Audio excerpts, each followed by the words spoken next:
Ladies, alam nyo ba ang mga dapat nyong gawin para ang lalaki ay magkakandara pa sa iyo? Hello guys! So, ang topic natin for today, eto, mga tips para mabaliw sa iyo ang lalaki. So, kung nakaka-relate ka, panoorin mo ito.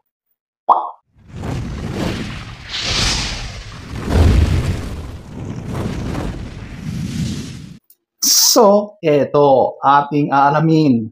Number 7, alaga ka sa sarili mo or inaalagaan mo yung sarili mo. Ang mga lalaki ay mga visual. So, yung mga nakikita sa iyo, napakahalaga yan. At yan yung literal na yung physical na itsura mo. Kung ano yung nakikita ng mata, yun na yun. Pahalagahan nyo ang iyong sarili. Kapag hinayaan nyo na, naging relax na kayo, tinatamad na kayong asikasuhin ang sarili nyo, mawawala na yung attraction ng lalaki sa iyo. Pero kapag talagang inaasikaso mo ang sarili mo, iniingatan mo, binibigyan mo ng halaga, ng pansin, nag-e-effort ka para ikaw ay laging kaakit-akit sa kanyang paningin, nako, siguradong yung focus ng lalaki na yan ay laging nasa iyo. Lagi siyang sabik umuwi. Gusto niya laging makita ka. At kinakabaliwan niya na lagi kang kasama. Ganun po yun. So, wag na wag niyong pabayaan ang sarili niyo, okay? Number 7. Number 6, maasikaso or inaasikaso mo siya.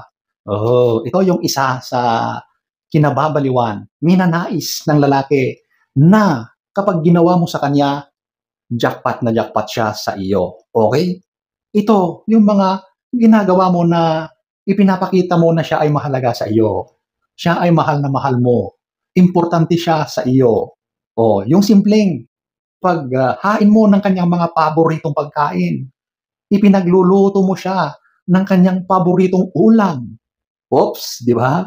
Kung natatandaan nyo, lagi kong sinasabi na marunong kang magluto para sa iyong karelasyon na lalaki. Alam nyo, yan ang isa sa mas nagbibigay ng literal na pagmamahal sa lalaki. At yung lalaki, kapag nakikita niya na ganyan ang pag-aasikaso mo sa kanya, mas lalo kang mamahalin, promise. Lalong-lalo na at usaping pagkain yan. Ramdam niya na mahal mo siya, na mahalaga siya sa'yo. At siguradong susuklian niya yan ng pagmamahal. Isa yan sa kinababaliwan ng lalaki, yung pagiging maasikaso mo. Number 6. Number 5, iparanas mo yung tunay na ligaya. Since magkarelasyon na kayo, sigurado na yan ay ginagawa nyo lagi. At yan ay yung S. Okay? Tulad ng paulit-ulit kong sinasabi, ang bagay na ito ay napakahalaga sa lalaki at sa inyong mga babae. Ito yung isa sa ginagawa nyo para ma-fulfill nyo ang pagmamahal nyo sa bawat isa. Yan na yung talagang ipinaparanas nyo, ipinaparamdam nyo yung pagmamahal nyo sa pamamagitan ng S. Yan na yung sukdulan. Yan yung na ine-express yung pananabik nyo sa bawat isa. At kapag ikaw bilang babae, siguraduhin mo na iparanas mo sa kanya yung kaligayahan na dapat maranasan ng lalaki. Kapag ganoon, nako, siguradong yan ay hindi niya makakalimutan. Datapwat, yan ay kanyang kababaliwan. Hahanap-hanapin, gustong ulit-ulitin kapag naranasan niya sa iyo yung rurok ng kaligayahan na yan. Okay? Kapag ganoon lagi ang ginagawa mo sa kanya, nako, sigurado yan. Wala nang patumpik-tumpik. Uulit at uulit yan. At isa yan sa talagang ninanais niya na lagi-lagi niyong ginagawa. Okay? Number 5. Number 4, eto, yung ipakita mo yung halaga niya or ipakita mo na mahalaga siya. Alam nyo ang mga lalaki, napakataas ang mga ego niyan.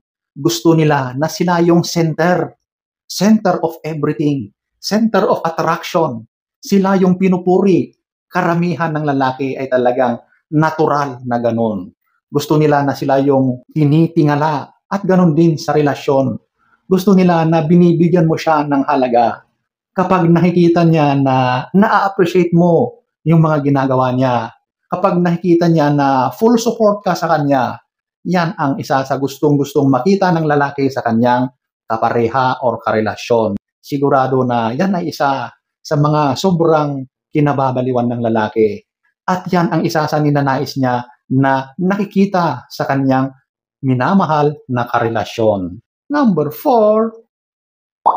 Number 3, surprises. I-surprise mo yung partner mo, yung karelasyon mo. Kahit ano, napakarami mong pwedeng gawin para masorpresa mo ang iyong karelasyon. Sa mga simpleng bagay, tulad ng bibilhan mo siya ng kanyang mga paborito, kahit mga mumurahin, o cologne, o kaya yung paborito ng brand ng damit. Di ba yung mga ganong mga maliliit na bagay, sobrang na-appreciate ng lalaki yan.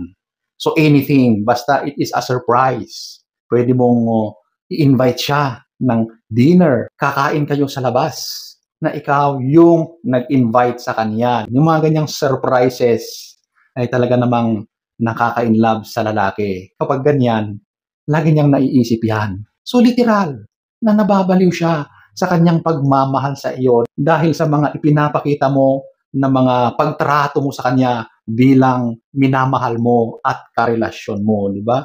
Number 3. Number 2, eto, yung be independent. Of course, sa panahon ngayon, marami ng mga kababaihan ang nagiging independent, lalong-lalo na sa usaping pinansyal, o di ba? Pero marami pa rin ang mga kababaihan na nakaasa, nakasandal sa kanilang karelasyon or partner. So alam nyo, kapag ikaw ay independent woman, kaya mong i-provide yung mga personal na pangangailangan mo na hindi ka humihingi sa kanya, hindi mo inaasa sa kanya yung mga pangangailangan mo. Kapag ganoon, ang lalaki ay mas mapapamahal yan sa iyo. Mas bumibilib yan. Mas lalo siyang nagkaka-interest sa iyo dahil sa ganyang pagpupursige mo, yung ganyang trait mo bilang babae. Okay? Kung talagang ikaw ay may kakayahan, gawin mo. Subukan mo maging independent. Marami kang pwedeng gawin. I-explore mo yung potentials mo, yung kakayahan mo. Siguradong meron at meron yan. Get out of your shell. Lumabas ka sa iyong comfort zone para matupad mo yung mga pangarap mo. Kapag ganoon, sigurado na ikaw ay hahabulin ng lalaki. Mababaliw siya sa mga nakikita niyang kanais-nais na personality mo, kanais-nais na willingness mo na maging independent. Okay? Alam nyo, mahirap kasi yung sitwasyon na ikaw ay dependent sa isang tao, lalong-lalo na sa iyong partner. Talagang pigil ang mga galaw mo kasi nakaasa ka kung ano man yung ibinibigay lang sa iyo. May limit. Hindi ka pwedeng magwaldas dahil may certain budget na nakalaan para sa iyo. Kumbaga ay lahat-lahat ay kwentado na, di ba? So kapag ganoon, talagang limitadong-limitado ang mga galaw mo. Pati yung mga gusto mo para sa mismong sarili mo ay hindi mo magawa. Kaya, ladies, be independent. At kapag nakita ka ng lalaki na ganyan, siguradong mas hahabulin ka niyan. Number 2. Number 1, eto, yung huwag kang habol ng habol. Alam nyo ang mga lalaki, kapag sila ay tinatanggihan, kapag sila ay hindi nyo napagbibigyan, kapag pinapahirapan ninyo siya, mas lalong nagpupursige yan. Gagawin niya ang mga lahat ng paraan para makuha ka. So ladies, kapag ipinakita mo na ikaw ay habol na habol, nagkakandara pa sa kanya, game over na yan. Kasi nakita na niya na ikaw na yung unang-unang nagpapakita ng mga motibo, pagkagusto, yung obvious na ipinapakita mo yung interest mo sa kanya. Kapag ganoon kasi, magkakaroon ng isipin ang lalaki na, uy, kahit pala hindi ako mag-e-effort, ay, kayang-kaya ito. Madali lang kuhanin. O, di ba? Kapag ganon, yung lalaki, nagiging relax na, nagiging kampante na. So, ang gawin mo is, huwag kang ganyan. Kabaliktaran ang gawin mo. Ipakita mo na hard to get ka. Ipakita mo na kahit ikaw ay gustong-gusto mo siya, pigilan mo ang sarili mo. Kapag ganoon, yung lalaki ang talagang magpupursigi. At kapag nakikita niya na nahihirapan siya, mas lalo siyang nababaliw na maangkin ka. Ganon yun, okay? Kung gaano ka kahirap kunin, siguradong mas mataas yung value mo sa lalaki na yan, okay? Kaya ladies, huwag kayong easy to get. Kahit gustong-gusto nyo yung lalaki, pahirapan nyo rin, okay? Alam nyo ang ginto, napakahirap kunin yan. Pero talagang ang dami-daming gustong kumuha. Napakahirap, napakaraming trabaho. Ganon din sa babae. Kaya ladies, pa-hard to get kayo at siguradong magkakandara pa, magpapakabaliw ang lalaki sa pagsuyo sa iyo. Number 1.